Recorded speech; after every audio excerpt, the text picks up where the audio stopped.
എനിക്ക് ഒരു 17 വർഷമായിട്ട് ക്യാൻസറായിരുന്നു. ഞാൻ 5 പ്രാവശ്യം ഓപ്പറേഷൻ ചെയ്തു. ആ ഓപ്പറേഷൻ ചെയ്തപ്പോൾ കീമോ ചെയ്തപ്പോഴത്തേക്കിന് എനിക്ക് വല്ലാതെ എൻ്റെ തലമുടിയെല്ലാം പോവുകയും വല്ലാതെ ക്ഷീണമൊക്കെ ആയിരുന്നു. ഭക്ഷണമൊന്നും കഴിക്കാതെ അല്ലെങ്കിൽ വായിക്കകത്തെല്ലാം പൊട്ടുകയൊക്കെ ചെയ്തു. അതിന് ഞാൻ വളരെയധികം വിഷമിച്ചിരുന്നു. അത് കഴിഞ്ഞാൽ പിന്നെയാണ് എനിക്ക് ഓപ്പറേഷൻ ആകുന്നത്.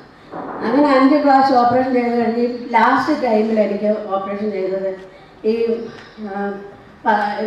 കഴിഞ്ഞ കൊല്ലം സെപ്റ്റംബർ 11-ാം തീയതി അന്ന് ഓപ്പറേഷൻ ചെയ്ത് കഴിഞ്ഞതിന് എനിക്ക് വളരെയധികം ക്ഷീണമെന്ന് പറഞ്ഞാൽ എനിക്ക് എഴുന്നേറ്റ് നിൽക്കാൻ പോലും മേലാത്ത ഒരവസ്ഥയായിരുന്നു. അപ്പോൾ എൻ്റെ സഹോദരനാണ് രാജു. അപ്പോൾ അവൻ ഇതിനകത്ത് കയറിയപ്പോൾ പറഞ്ഞു, മണിമാവ് ഇതൊന്ന് കുടിച്ചു നോക്ക്, ക്ഷീണമൊക്കെ മാറുന്നു. അങ്ങനെ അത് കൊണ്ട് തന്നപ്പോൾ ഞാൻ കഴിച്ചു. എനിക്ക് വളരെയധികം മാറ്റമുണ്ടായിരുന്നു. അപ്പോൾ എൻ്റെ മൂക്കിനകത്താണ് ഇത് വന്നത്. അപ്പോൾ ഈ അഗ്രാസം ചെയ്ത് കഴിഞ്ഞപ്പോൾ എനിക്ക് മണമൊന്നും കിട്ടിയില്ലായിരുന്നു. അപ്പം പിന്നെ ഇത് കഴിച്ചു കഴിഞ്ഞാൽ പിന്നെ എനിക്ക് മുല്ലപ്പൂവിൻ്റെ വാസന, പൗഡറിൻ്റെ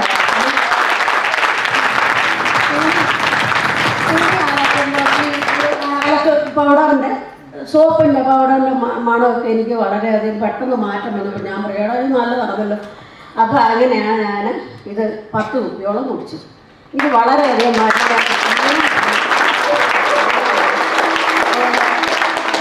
എനിക്ക് എന്നെപ്പോലെ ക്യാൻസർ അനുഭവിക്കുന്നവരും ദുഃഖം അനുഭവിക്കുന്നവരും ഇവിടെയൊക്കെ ഞാൻ പറയും, നിങ്ങൾ